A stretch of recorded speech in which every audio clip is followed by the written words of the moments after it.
Dizem que a realidade é frágil, um tecido fino sustentado por memórias, histórias e vestígios. Mas há lugares onde a trama se desfaz, revelando o vazio que está por trás de tudo. Em São Vicente das Pedras, uma cidadezinha no interior do Brasil, esquecida pelo tempo, há uma lenda que ninguém ousa contar em voz alta. Um santuário sombrio, escondido no coração da mata que circunda a cidade.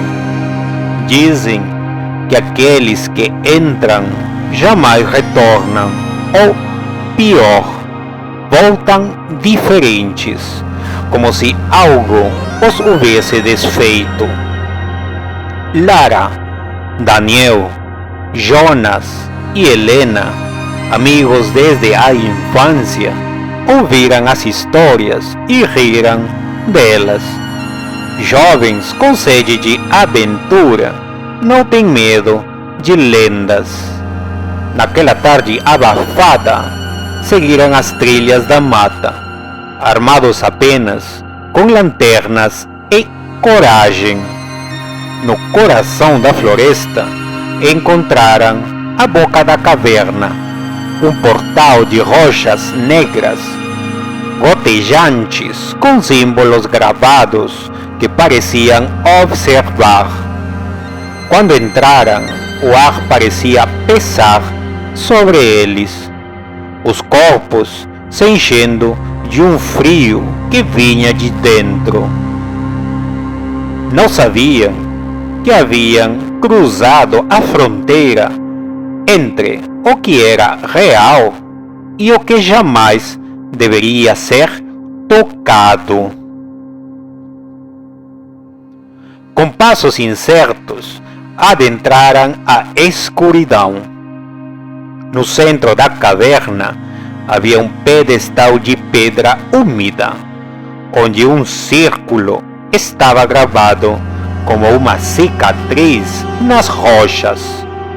Jonas, sempre o mais ousado, passou os dedos sobre as marcas. No mesmo instante, um vento invisível percorreu o lugar e os quatro foram tragados como folhas em um redemoinho. Quando abriam os olhos, estavam em um campo aberto, cercado por árvores altas e o cheiro fresco de terra molhada. As roupas eram as mesmas, mas o mundo havia mudado. São Vicente das Pedras não era uma cidade, mas um conjunto de cabanas humildes. O ano era 1972. Eles exploraram, rindo e achando graça na ideia de terem viajado no tempo. Daniel encontrou uma moeda antiga no chão e, em um impulso, colocou-a no bolso. Uma lembrança, disse ele, mas, ao voltarem à caverna, a moeda desapareceu de sua mão. E com ela, Clara, sua irmã caçula, que costumava implicar com ele todas as manhãs. Mas o desespero no rosto de Daniel era apenas o início daquilo que se tornaria um pesadelo. O silêncio da ausência de Clara pairava como um véu entre eles. Na tentativa de reparar o erro, decidiram voltar à caverna, crentes de que poderiam trazer Clara de volta. A caverna parecia diferente, maior e mais escura, como se respirasse. Quando entraram no círculo novamente, o mundo rodou. Agora Era 1908. São Vicente, desfigurada, tomada por florestas densas e lamacentas. O grupo avançou por vilarejo rudimentar, onde moradores, de rostos cansados, olhavam com desconfiança. Jonas encontrou diário jogado ao lado de uma casa em ruínas. Ele o abriu e os olhos de Lara pousaram nas páginas cheias de nomes e datas. Entre elas, os nomes dos 4 amigos. Isso é impossível, ela murmurou. Mas antes de que pudessem discutir, passos ressoaram ao longe. Homens com armas rústicas avançavam em direção a eles, apontando e gritando palavras que não conseguiam entender. Jonas rasgou uma página do diário para evitar que a informação caísse em mãos erradas. Mas, ao retornar ao presente, a escola que Lara frequentava havia desaparecido completamente, como se jamais tivesse sido construída. Lara chorou, sentindo que algo precioso dentro de ela havia sido roubado.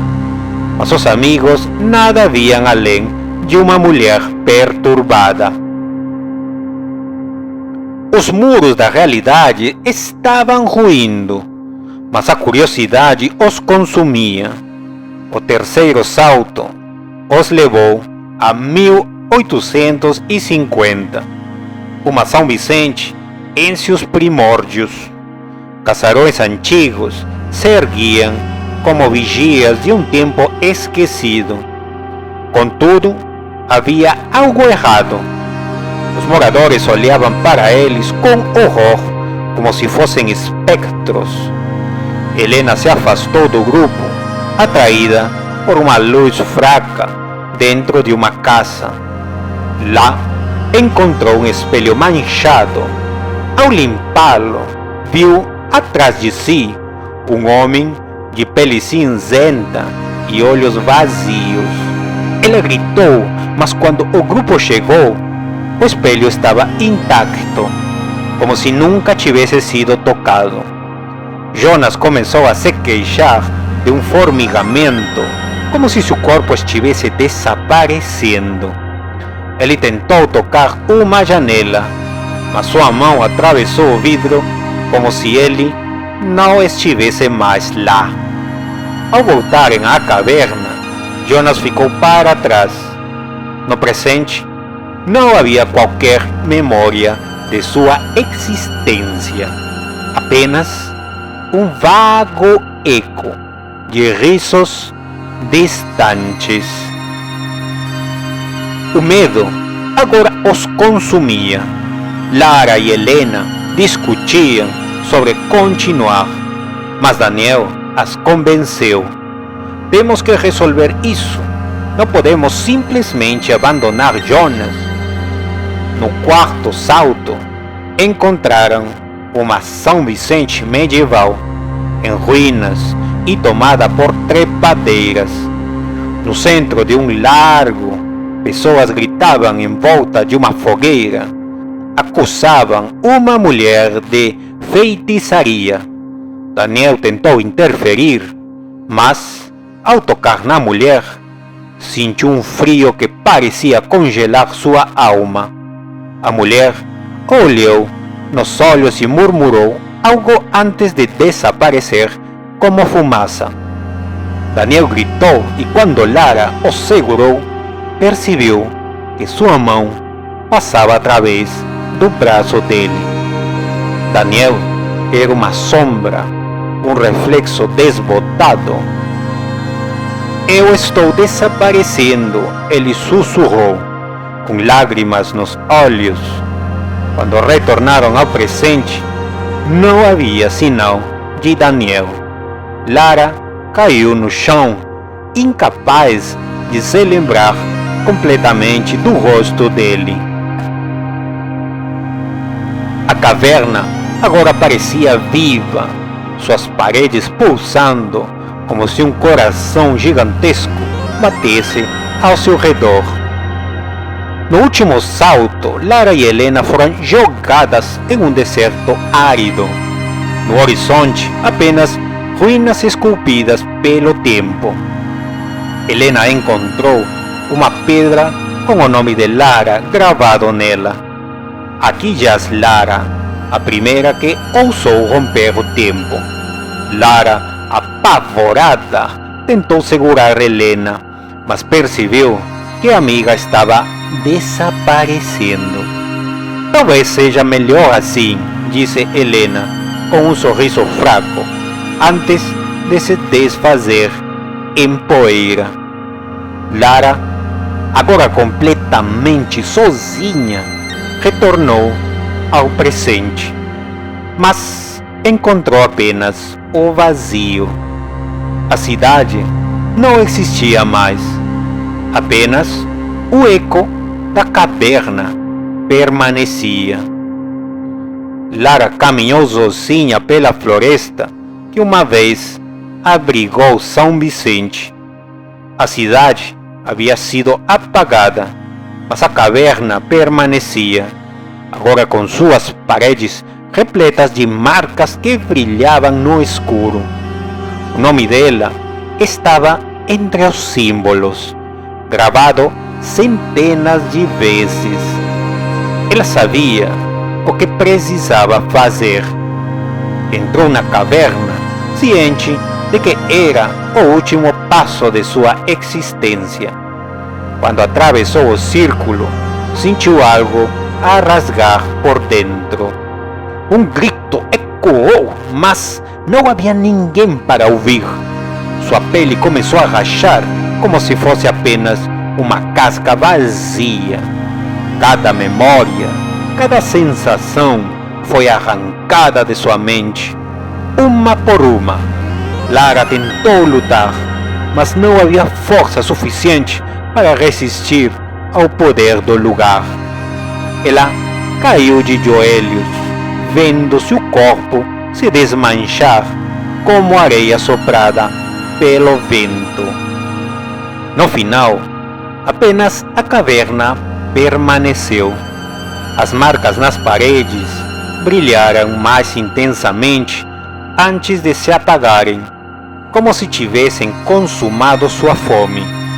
A caverna ficou em silêncio, um vazio absoluto. Nada restou de Lara, nem mesmo o eco de sua agonia. A floresta ao redor se tornou ainda mais densa, protegendo o segredo do lugar. A caverna aguardava pacientemente o próximo visitante, o próximo nome a ser apagado.